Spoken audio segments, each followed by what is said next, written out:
Hello, thank you for clicking through. Welcome to a Prehistory Guys Prehistory Flash, where we give you quick updates from the world of prehistoric archaeology. I'm Michael Bott. And I'm Rupert Soskin.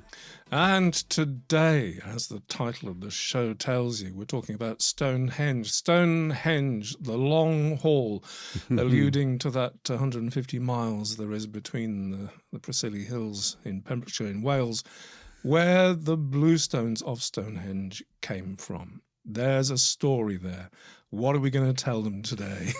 Well, it might not surprise you. You may know it's been all over the media of late that this huge discovery that the stone circle of stone, well, the Bluestone Circle of Stonehenge was originally built in Wales and then transported all the way to Wiltshire, dismantled and transported to Wiltshire. Mm-hmm. And we thought we were duty-bound, really, to bring some reality to this, because whilst it's not impossible, it's a million miles away from cut and dried. Yeah. And so we're not talking about... And we're not talking about the fact that the stones came from Pembrokeshire. We're talking about whether they had a pre-existing, they had an interim existence in a separate stone circle on just nearby the Preseli Hills before they came to Stonehenge. Now, far be it from us to be casting judgment on any archaeologist or any journalist. Folk doing their job, all due respect, but at the end of the day, it's the perceptions that can come out that can be misleading, and not for the first time. We just find ourselves in a position of saying, "Hang on, hold your horses." Hold your horses. Another reason that it's important to bring a bit of, or have a bit of a reality check on this, is that there are a number of possible explanations to the findings, and some of them are equally as fascinating. So to create this this narrative where you're saying this is definitely what happened when it really isn't definite at all, will immediately stop people from considering what the other possibilities may be. And I think that's the fundamentally important thing here. And I think it also gives a slightly skewed idea of how science works. How the process works, with the caveat that archaeology in and of itself, while its findings are rooted in science, obviously we've got DNA and all the dating techniques, the isotopic techniques, what have you, the processes that things have to go through to get the data out. But of all of the sciences, archaeology is one of the most interpretive. And so there is a process of interpretation that has to come between the data and, archaeology doesn't exist just for itself. It exists to tell a story. So a story has to be made at the end of the day. But sometimes, and this is the case here, the narrative, the story comes out is compelling and wonderful, but it's not the end of the game. Because there are other stories that could come out of it, which are equally wonderful, and we don't like it when we think the public is left with the idea that there's nothing more to learn here, that there isn't more to understand before we get to a proper interpretation of what's going on. I think there's a couple of reasons that really, really stand out as to why you have to be very cautious about this interpretation, and that's that Wynmorn, the circle in Preseli that is supposed to have been transported to Wiltshire. Well, the thing is that Wynmorn was found because there are 4 stones still there. Yeah. Well, so why did they leave 4 behind then? Because the number of stone sockets at Wynmorn aren't enough to make up the Bluestone Circle at Stonehenge. Yeah. So the maths don't work. That's one fundamental. And the other one is that that only one stone has been found at Stonehenge, amongst the Bluestones at Stonehenge.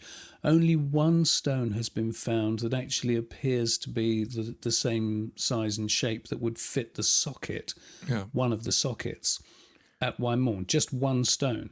And even that's Now, a little bit, it's a sketchy. reach, but it's possible. But the thing is that doesn't make a transported circle, not by any stretch. Yes, the impression is left that this single one circle, all the stones from that circle were transported almost as one to Stonehenge, probably to occupy the Aubrey holes in the first phase of Stonehenge. And we're talking 500 years before the Sarsens went up even here. So thereby also hangs a tale. It's a complicated mess of information, and what you have to take your hat off to is the narrative, the through line that goes through all the information about the petrology that has led to the Preselles being established as the source of the Stonehenge Bluestones. Yes, not to mention the amount of other archaeologists who've been working on this same puzzle for a very long time. The likes of Jeff Wainwright and Prof. Tim Darville, Mr. Ubiquity. So yes, it needs unravelling.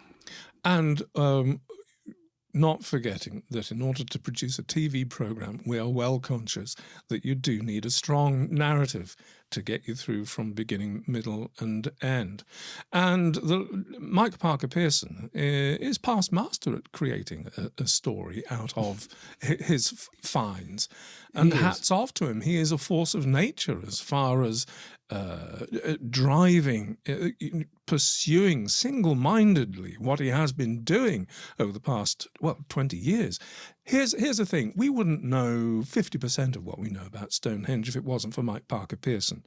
Before anybody thinks we're trying to put the boot in or anything like that. But on the other hand, Parker Pearson is one of the first to the press before you think, hang on, wait, you've not really established that. That's not really, Easy, Tiger. Easy, Tiger, hold your horses.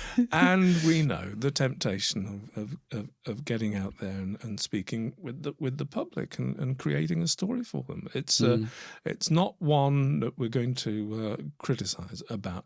Are there any fascinating details that we can bring out here that really give a clue about what's going on and why the storyline, while compelling, is, when you look at each individual step along the way, is tenuous? I tell you, I've got one negative and one positive, maybe two positives. One negative is that a correlation has been made to reinforce the argument, saying that the diameter of the Wymorn circle in Preseli is 110 metres, and the diameter of the encircling ditch at Stonehenge is the same size, 110 metres. Well, the thing is, you can't equate a ring of stones to the size of a ditch, because apart from anything else, where are you measuring the ditch from? And there are any number of other examples of circles. I mean, Long Meg is the one that springs to mind. Long Meg in Cumbria, which is 109 metres across.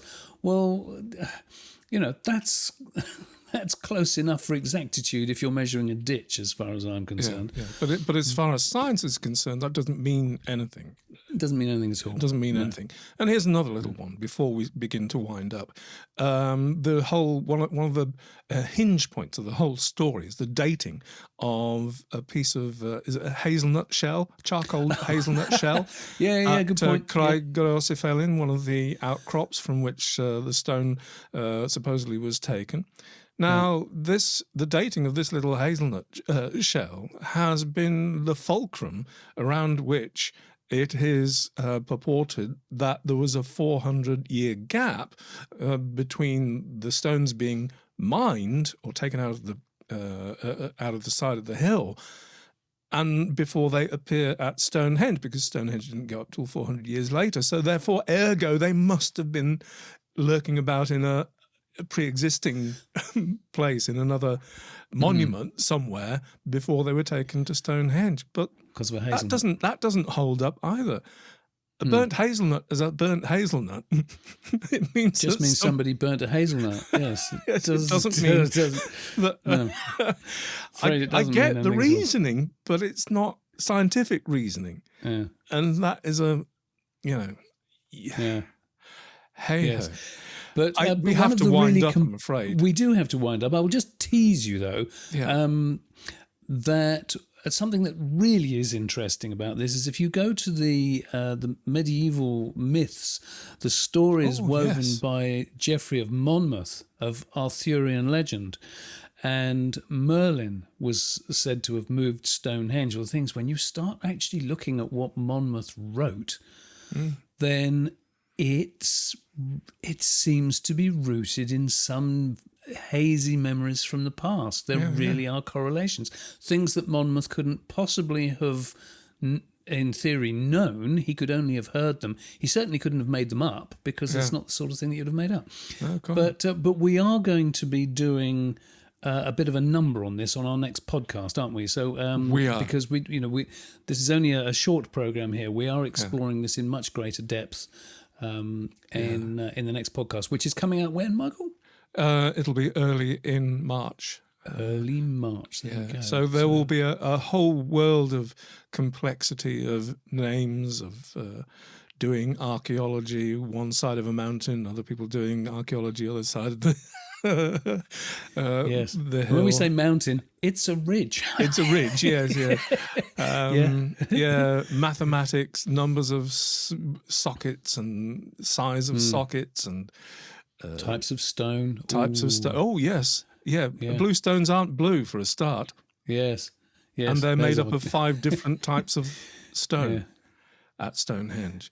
Anyway, on that bombshell. Did I really say that? You did. Jolly good. Well, Well, I hope that's alerted you to, having a closer look at the headlines, before you accept what they're giving you. I hope you'll tune in to our podcast next month if you want to do a deeper dive. Please, before we go, please hit the like and subscribe buttons, and below in the description and up there. Damn. God, how did I get it wrong after all this time? There'll be a link to our Patreon page if you fancy supporting us. Okay, that's it. That's it from me, Michael, and me, Rupert. And we'll see you next time. All right. Cheers. Bye-bye.